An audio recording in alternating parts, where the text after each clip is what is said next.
이 주기도문은 신자나 비신자 모두에게 아주 유명한 기도문입니다. 그만큼 기독교의 핵심을 잘 내포하기 때문에 그렇습니다. 이 주기도문 자체가 복음의 핵심이죠. 기독교의 진리가 주기도문에 다 들어있습니다. 자, 우리 주님은 기도를 이렇게 시작하라고 가르쳐 주셨죠. 그러므로 너희는 이렇게 기도하라. 하늘에 계신 우리 아버지여. 이 하늘에 계신 우리 아버지, 이 호칭 안에는 이 주기도문의 핵심뿐 아니라 기독교 복음의 핵심도 다 들어있어요. 자, 지난주에 이어서 오늘도 이 호칭 부분을 한 번 더 살펴보도록 하겠습니다. 자, 하늘에 계신 우리 아버지, 여기에 담겨있는 뜻이 뭐라고 말씀드렸습니까? 우리가 믿는 하나님은 어디에 계시다? 하늘에 계시다. 그 뜻이 뭐라고요? 우리 하나님은 초월에 계시는 분, 우주를 다스리시는 분, 우주를 창조하시고 다스리시는 저 하늘에 계신 분, 우리가 믿는 하나님은 그런 분이라는 거죠. 더 놀라운 것은 그 다음입니다. 그 하나님이 누구다? 우리 아버지라는 거예요. 우주를 만드신 하늘에 계신 그 하나님이 바로 우리 아버지다. 이거 얼마나 놀라운 사실입니까?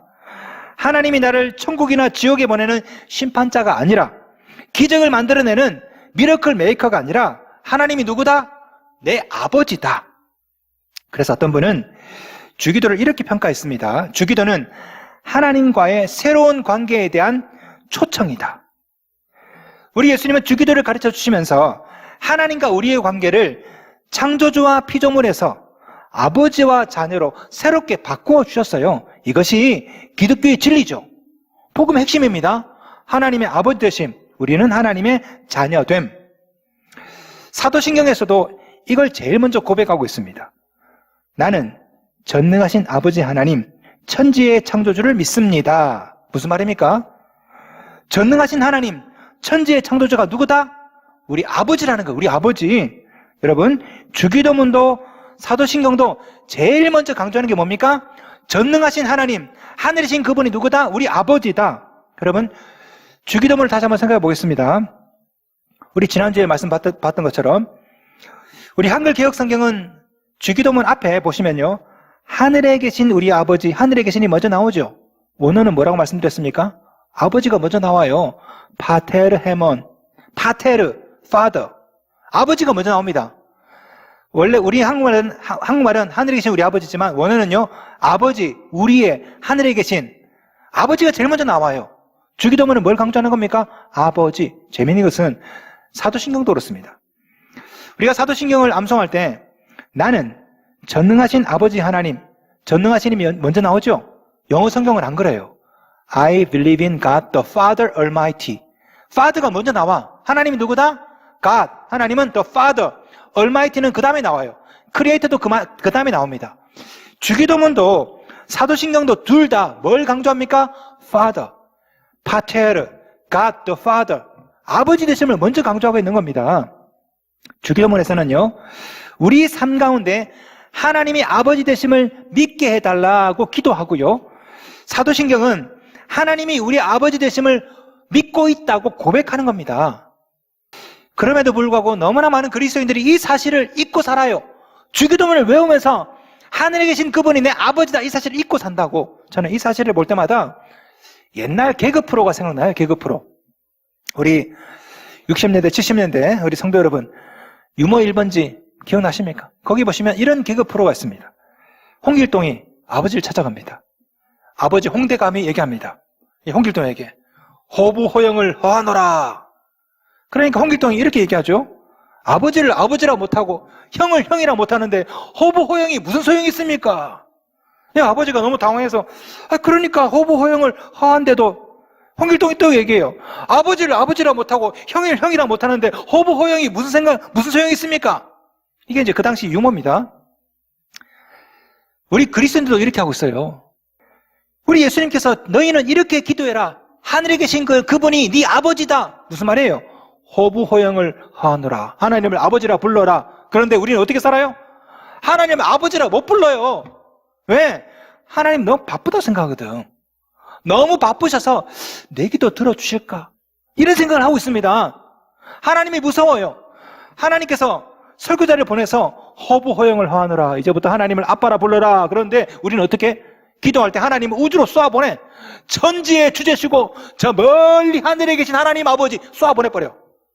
또 다른 설교자를 보내서 아니 그게 아니라 하나님이 네 아버지라니까. 이러면 우리는 또 어떻게 합니까? 저 하늘에 계시고 무소부지하시며 하늘로 막 쏴버려버려요.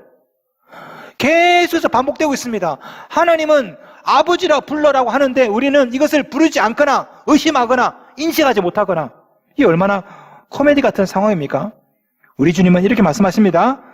그러므로 너희는 이렇게 기도하라. 하늘에 계신 우리 아버지여. 그럼에도 불구하고 우리는 이 사실을 의심하며 삽니다. 왜 그럴까요? 왜? 마귀가 이런 생각을 여러분 머릿속에 집어넣는다니까요. 여러분, 마귀가 하는 일이 뭡니까? 마귀가 하는 일은요, 하나님의 아버지 되심을 의심하게 만드는 거예요. 우리 예수께서 40일 동안 금식기도 하십니다. 사단이 와가지고 시험을 하죠. 3가지 시험. 여러분, 이 3가지 시험을 하기 전에 먼저 한 시험이 있습니다. 뭔지 아십니까? 말씀 보겠습니다. 마태복음 4장 3절 제가 읽어드릴게요. 시험하는 자가 예수께 나와서 이르되 내가 만일 하나님의 아들이거든, 이게 먼저 나와요. 마귀는 하나님의 아들 예수님께 와서 뭐라고 물어봤냐면 네가 만약 하나님의 아들이냐고 물어본 거죠. 뭐 돌을 떡으로 만들어라, 뛰어내려라. 여러분, 이건 그 다음이에요.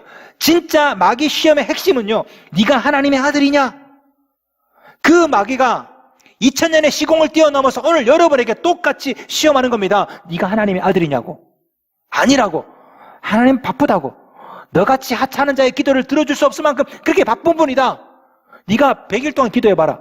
하나님 들어주나. 이런 생각을 끊임없이 마귀가 넣어주고 있다고요. 마귀는 끊임없이 하나님이 내 아버지냐, 너희가 과연 하나님의 자녀냐라고 도전하고 시험하죠. 그러나 주님은 끊임없이 설교자를 보내서 아니다, 하늘에 계신 그분이 바로 네 아버지다, 너는 하나님의 자녀다, 끊임없이 여러분에게 말씀하십니다. 그래서 하늘에 계신 우리 아버지께 기도하면 하나님의 아들이냐라고 도전하는 마귀의 시험에서 자유로울 수가 있는 거예요. 자, 그렇다면 하나님이 우리의 아버지 되신다, 이 말뜻이 도대체 무슨 뜻일까요? 구체적으로 2가지만 말씀드리겠습니다. 첫째는 하나님의 보호하심과 구원을 의미합니다. 보호하심과 구원. 여러분, 아버지 하는 일이 뭡니까? 자녀를 구하는 거죠. 자녀가 어려움에 빠졌을 때 누가 구해줘요? 아버지가 구해주는 겁니다. 하나님이 우리 아버지가 된다, 이 말이 무슨 뜻입니까? 여러분이 어려움에 빠졌을 때 하나님이 아버지이기 때문에 여러분을 구해준다, 건져준다, 이런 뜻을 가지고 있는 거예요. 이 하나님 아버지라는 단어 쓰임새를 보면 알 수가 있습니다. 여러분 잘 보세요. 우리 예수께서 하나님을 아버지라고 하셨죠. 하나님 아버지, 하나님 아빠. 질문, 예수님 이전에도 하나님을 아빠라고 부른 사람이 있었을까요? 없었을까요? 여기에 대해서 학자들마다 2개로 나뉩니다. 제가 논문을 많이 찾아봤어요. 이것 때문에. 어떤 학자는요, 없다, 예수님이 처음 사용했다. 어떤 학자는 아니다, 구약을 보니까 하나님이 아버지라는 표현이 나오더라. 어떤 학자는 유대교뿐 아니라 다른 종교에도 하나님을, 알라를 아버지라 한다. 그래서 이 학자들이 둘로 나눠요. 갑론을박. 예수님이 처음이다, 아니다, 구약에도 나온다. 그런데 톰 라이트라는 학자가요, 새로운 해석을 했습니다. 이게 중요한 게 아니다. 이 구약 성경에 하나님 아버지라는 표현이 있냐 없냐, 이게 중요한 게 아니라 중요한 것은 예수께서 하나님 아버지라고 했을 때 이 말뜻이 제자들이, 유대인들이 어떤 식으로 인식했느냐, 이게 중요한 거다. 톰 라이트가 그렇게 얘기를 했습니다. 그래서 톰 라이트가 출애굽기를 가지고 이 부분을 해석했는데요. 여러분, 하나님이 아버지고 우리가 하나님의 자녀다, 이런 표현이 처음 나오는 것이 어딘 줄 아십니까? 출애굽기 4장이에요. 읽어드리겠습니다. 출애굽기 4장 22절 23절. 너는 바로에게 이르기를 여호와의 말씀에 이스라엘은 내 아들 내 장자라. 내가 내게 이르기를 내 아들을 보내주어 나를 섬기게 하라. 출애굽할 때 처음으로 하나님께서 이스라엘 백성들을 자녀라고, 장자라고, 그리고 당신은 아버지라고 표현했습니다. 이때부터 유대인들은요, 하나님 아버지라고 할 때 어떤 이미지가 떠오르기 시작했냐면 출애굽의 이미지가 떠오른 거예요. 하나님이 아버지고 우리는 자녀다.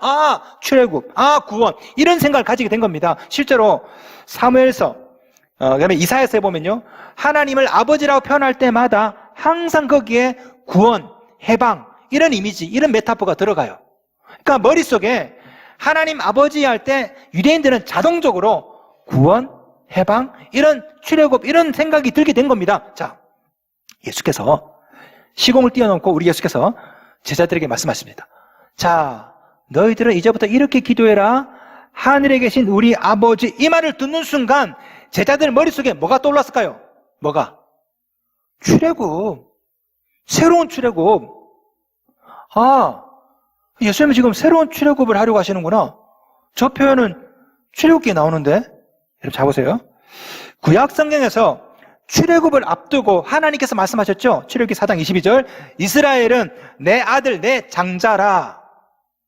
신약 성경에서 우리 예수님은 새로운 출애굽을 앞두고 이렇게 대답하라고 말씀하십니다. 하늘에 계신 우리 아버지. 그러니까 오늘날 우리가 주기도를 드릴 때마다 하나님을 우리 아버지라고 부를 때마다 지금 뭐가 일어나는 거예요? 새로운 출애굽이 일어나는 겁니다. 애굽의 노예로 살던 자들이 적과 꿀이 흐르는 가나안으로 출애굽이 일어났을 듯이 오늘날 죄의 노예로 살던 우리들이 죄로부터 해방되고 구원 얻어서 적과 꿀이 흐르는 저 천국 하늘나라 하나님 나라로 가는 출애굽이 일어날 때 바로 그때 그 역사가 우리가 주기도문을 고백할 때마다 일어나고 있다는 거예요. 둘째는 하나님의 친밀감을 의미합니다. 하나님을 아버지라 할 때 구원, 해방을 의미하지만 두 번째는 하나님과의 친밀감을 의미하죠. 여러분, 아버지가 어떤 사람이에요? 아버지는 자식을 사랑하는 사람이죠. 제 아버지는 저를 너무너무 사랑하세요. 우리 아버지는. 저밖에 모르십니다. 세상에서 제가 제일 잘생긴 줄 알아요. 예, 제가 제일 똑똑한 줄 압니다. 부산에 가면 제 박사 학위증을 딱 간이 거실에 딱 박아놓고 상장도 걸어놓고 우리 아들이 최고야, 최고. 근데 최근에 제가 저보다 더 잘생기고 더 똑똑한 사람을 발견했습니다. 제 두 딸입니다. 예. 이렇게 생각하는 게 아버지 아닙니까? 아버지는 자식이 이뻐. 자식이 제일 잘났어. 불행히도 모든 아버지가 다 이런 아버지는 아니죠. 아버지 중에는 무서운 아버지도 있어요. 막 해처리를 때리고. 어떤 아버지는 좀 무책임한 아버지도 있고요. 자, 우리가 믿는 하나님은 어떤 아버지일까요? 하나님을 아버지라 부르게 하시고 그 아버지가 어떤 아버지인지를 우리 예수께서 설명하십니다. 비유를 통해서. 무슨 비유일까요? 탕자의 비유예요. 누가복음 15장에 나온 탕자의 비유. 자, 여러분 이 비유 잘 아시죠? 자식 새끼 내팽개치면서 무책임하게 바람 피우는 그런 아버지가 아니라, 술만 마시면 두드려 패는 폭력을 쌓는 그런 아버지가 아니라, 우리가 믿는 아버지는요, 호래자식 같은 아들이지만 매일매일 그 아들이 돌아오기를 바라면서 기다리는 그런 아버지, 탕자의 비유가 아니에요. 아버지 비유입니다. 예수님은 너희는 이렇게 기도하라. 하늘에 계신 우리 아버지요. 그 아버지가 어떤 아버지냐면 누가복음 15장 탕자의 비유를 통해서 기다리는 아버지, 사랑하는 아버지다, 이 말씀하시려고 이 비유를 하신 거예요. 불행히도 유대인들은 이런 예수님의 가르침을 이해하지 못했습니다. 왜? 그들이 이해하던 하나님은 무서운 하나님이거든요. 율법을 어기면 죽여버리고 전염병이 돌고 막 땅이 갈라져서 막 삼켜버리고, 어이구 무서워라 하나님. 그런데 우리 주님은 하나님이 그런 분이 아니래요. 하나님은 아버지시고 그 아버지는 여러분을 기다리고 사랑하는 아버지라는 겁니다. 그러므로 성도 여러분, 이걸 아셔야 됩니다. 하늘에 계신 그 하나님이 여러분의 아버지 되어주심을 믿습니까? 그냥 하나님이 아니에요. 여러분을 구원하시고 건져주시고 사랑하시고 기다려주시는 아버지십니다. 아버지. 이것이 바로 주기도문의 호칭 하늘에 계신 우리 아버지에 들어있는 중요한 세 번째 교훈입니다. 자, 그러나 성도 여러분, 이것이 전부가 아닙니다. 우리 주님은 한 가지를 더 가르쳐 주세요. 하나님이 아버지신데 그냥 아버지가 아니라 우리 아버지라는 거예요. 말씀 볼까요? 6장 9절. 하늘에 계신 우리 아버지, 우리 동그라미, 우리 아버지. 나의 아버지가 아니라 우리 아버지라고 기도를 하세요. 자, 이것을 제가 정리해 보겠습니다. 지금까지 배운 것들을 풀어보면 이렇습니다. 우리가 믿는 하나님은 실제로 계신 분이십니다.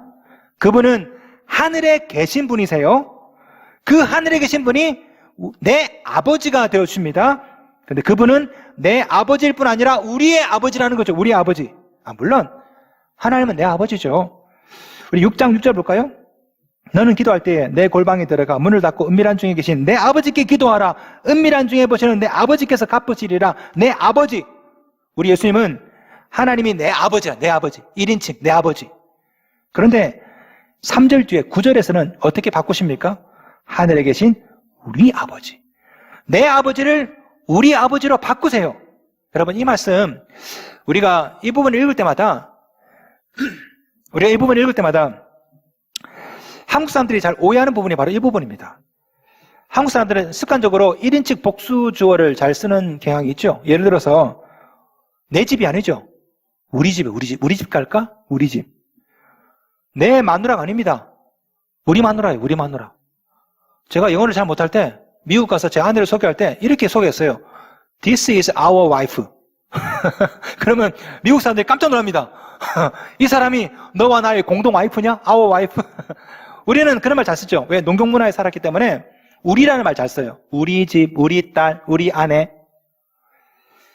오늘 본문에 나오는 하늘에 계신 우리 아버지여, 이 말을 우리 한국 사람들은 어떻게 받아들입니까? 하늘에 계신 내 아버지로 받아들여요. 내 아버지로. 왜? 우리라는 말 잘 쓰기 때문에. 외국 사람들은요, 이 말을 말 곧이곧대로 그대로 받아들입니다. 하늘에 계신 우리 모두의 아버지라고. 여러분 오해하지 마세요. 너희는 이렇게 기도하라. 하늘에 계신 내 아버지가 아닙니다. 우리 모두의 아버지예요. 우리 모두의 아버지. 자, 질문. 그렇다면 여기서 말하는 우리, 이 우리는 누구를 포함하는 우리일까요? 누구를 포함할까요? 둘입니다. 첫째, 우리 주님. 둘째, 믿는 성도들. 우리 아버지라고 말할 때 하나님이 예수님의 아버지시면서 동시에 나의 아버지라는 거예요. 또 나의 아버지면서 동시에 믿는 성도들의 아버지라는 겁니다. 이 우리 안에는 예수님과 믿는 성도 다 포함되어 있는 겁니다. 여러분, 우리가 하늘에 계신 우리 아버지라고 부를 때 그 안에는 하나님께서 예수님, 나, 성도, 우리 모두의 아버지라는 고백이, 신앙 고백이 들어있는 거예요. 그러나 성도 여러분, 이 기도는 아무나 드릴 수 없습니다. 이 두 가지 조건을 만족해야 이 기도를 드릴 수가 있어요. 첫째, 주님과의 연합입니다. 주님과의 연합. 하늘에 계신 우리 아버지, 하늘에 계신 아버지가 우리 아버지가 되려면 예수님과 연합되어야 되죠? 질문, 하나님의 자녀는 누굴까요? 예수님입니다. 여러분 아니에요. 예수님이라고. 예수님. 예수님은 하나님을 아버지라 불렀고 하나님은 예수님을 아들이라 불렀습니다. 예수님은 하나님의 유일한 아들, 독생자, 유일한 아들이야. 유일한 아들. 그런데 그 놀라운 관계를 우리에게도 허락하신 겁니다. 너희는 이제부터 이렇게 기도해라. 너희도 이렇게 기도해도 좋다. 하늘에 계신 우리 아버지라고. 자, 그런데 우리 예수님이 허락했다고 해서 그게 마음대로 되는 겁니까? 안 돼요. 하나님의 자녀가 되려면 한 가지 방법밖에 없습니다. 뭡니까? 예수님과 내가 어영제를 맺든가, 예수님과 내가 결혼하든가, 예수님과 내가 연합되면 되죠. 예수가 내 안에, 내가 예수 안에, 예수와 내가 연합되면 자동적으로 예수님의 아버지가 누구 아버지? 내 아버지가 되는 거예요. 이게 뭡니까? 영접이에요. 영접. 우리가 예수를 믿는다, 영접한다. 그 의미가 뭡니까? 예수님을 어영제로 영접하는 거예요. 예수님과 결혼하는 겁니다. 다시 말해서 예수와 연합되는 거죠. 이게 영접입니다. 이게 믿는다는 거예요. 그러면 예수의 아버지가 내 아버지가 되어서 우리 아버지가 되는 겁니다. 그런 자들이 드릴 수 있는 기도가 바로 주기도문입니다. 하늘에 계신 우리 아버지, 예수의 아버지면서 동시에 나의 아버지, 우리의 아버지라고. 이 기도를 드릴 때마다 우리는 예수님과 연합된 존재임을 고백하는 셈입니다. 예수님과 연합되지 못하면 이 기도 못 드리는 거예요. 자, 둘째는 다른 성도와의 연합이에요.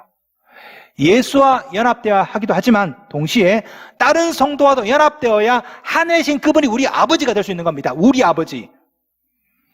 사실 하나님이 우리 아버지라는 개념은 굉장히 독특한 개념입니다. 예수님 당시에도 주기도문 같은 비슷한 기도문이 있었어요. 유대인들이 하는 기도문. 이것을 18개조 기도문이라고 합니다. 18개조 기도문. 이 기도문을 9시, 3시 종소리가 땡땡 나면 이 18개조 기도문을 드렸는데 그 중에서도 하나님에 관한 호칭 아주 길어요. 이 부분만 제가 따서 코테이션, 인용해서 읽어드릴게요. 한번 들어보세요. 유대인들은 이렇게 기도했대요. 앞에 나온 호칭만 읽어드립니다. 호칭만, 내용 말고 호칭만 들어보세요. 신은 복되십니다. 오 주 아브라함의 하나님, 이삭의 하나님, 야곱의 하나님, 지극히 높으신 하나님이시여 당신의 천지의 창조자이시고 우리의 방패시며 우리 조상들의 방패십니다. 당신은 복되십니다. 오 주 아브라함의 방패시여 당신은 굳세고 강하셔서 영원하시며 죽은 자들을 일으키시며 산 자들을 붙드시며 죽은 자들을 살려내시옵나이다. 당신은 복되십니다. 오 주 죽은 자들을 살려내시는 분이시여 당신은 거룩하시며 당신의 이름은 경외를 받는 것이 마땅합니다. 당신 외에는 어떤 신도 없습니다. 당신은 복되십니다. 오 주 거룩하신 하나님이시여. 길죠? 이게 호칭이에요, 호칭. 너무너무 길어. 질문. 유대인들은 왜 이렇게 길게 이렇게 하나님을 불렀을까요? 선민과 죄인들을 구분하기 위해서. 다시 말해서 하나님은 아브라함의 하나님, 이삭의 하나님, 야곱의 하나님, 우리 민족의 하나님, 다른 민족은 아니야. 세리, 창기 저 사람들은 아니야. 야곱의 하나님, 이삭의 하나님, 율법을 지키는 자들의 하나님, 너희들의 하나님은 아니야. 하나님은 우리 이스라엘 사람들만의 하나님이고, 우리 가문의 하나님이고, 율법을 지키는 사람들의 하나님이고, 너희 같은 죄인들의 하나님은 아니라는 겁니다. 다시 말해서 기도자의 자격을 박탈시키기 위해서 앞에 호칭을 길게 써놓은 거예요. 하나님은 이런 자들의 하나님이라는 거지. 우리 주님은 이 기도문에서 아브라함의 하나님, 이삭의 하나님 다 빼버렸습니다. 다 빼버리고 간단하게 너희는 이제부터 이렇게 기도해라. 하늘에 계신 우리 아버지. 우리 주님은 유대인들의 기도문에서 일부러 그 수많은 것들을 다 빼버리신 거죠. 왜? 하나님은 유대인의 하나님이기도 하지만 이방인들의 하나님이기도 하고 거룩한 자들의 하나님이기도 하지만 죄인들의 하나님이기도 하다.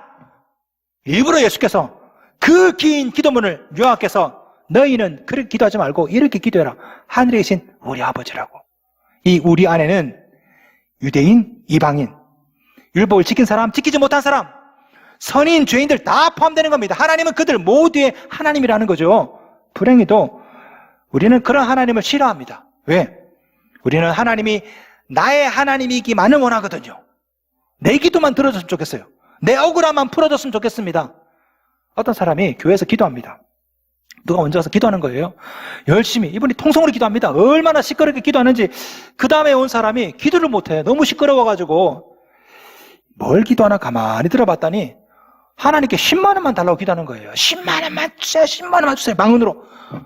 너무 시끄러워가지고 안 되겠다 싶어서 지갑에서 10만 원 빼가지고 그 사람 앞에 툭 던져줬습니다. 이 사람이 갑자기 기도하다 말고 할렐루야 감사합니다 10만 원 들고 집에 가버린 거예요. 그 다음에 이 사람이 하나님께 이렇게 기도합니다. 하나님 이제 제 기도에만 집중해 주십시오. 여러분 이 모습이 누구 모습입니까? 우리 모습이에요. 하나님을 독점하려고 하는 거죠.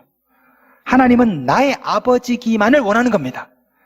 독선과 아집이 여기서 나와요. 하나님이 무조건 내 편이다. 그러니 내가 옳은 거죠. 상대방은 틀린 겁니다. 왜? 하나님은 내 편이니까. 우리 주님은 그렇게 기도하지 말래요. 하나님은 우리 아버지라고. 하늘에 계신 우리 아버지. 하나님은 나만의 독점물이 아니라 우리 모두의 하나님이라는 거죠. 주님은 나의 아버지를 우리 아버지로 확대시킨 겁니다. 나의 아빠가 우리 모두의 아빠, 예수의 아버지가 나의 아버지로, 나의 아버지가 너의 아버지로 우리 모두의 아버지라는 겁니다. 이 주기도를 드리는 공동체가 무엇입니까? 교회예요. 교회. 교회는 내 하나님이라고 고백하는 자들이 모인 공동체가 아닙니다. 우리 하나님이라고 고백하는 공동체, 이게 바로 교회죠. 교회. 성도 여러분, 하나님은 저 멀리 우주에만 계시는 분이 아니십니다. 하늘에 계시는 그분이지만 오늘 나의 아버지가 되어주셨습니다. 그러나 그분은 또한 우리 이웃의 아버지이기도 하십니다. 내 배우자의 아버지, 직장 동료의 아버지, 심지어 내가 미워하는 원수의 아버지. 그걸 생각하며 주님은 너희는 이렇게 기도하거라.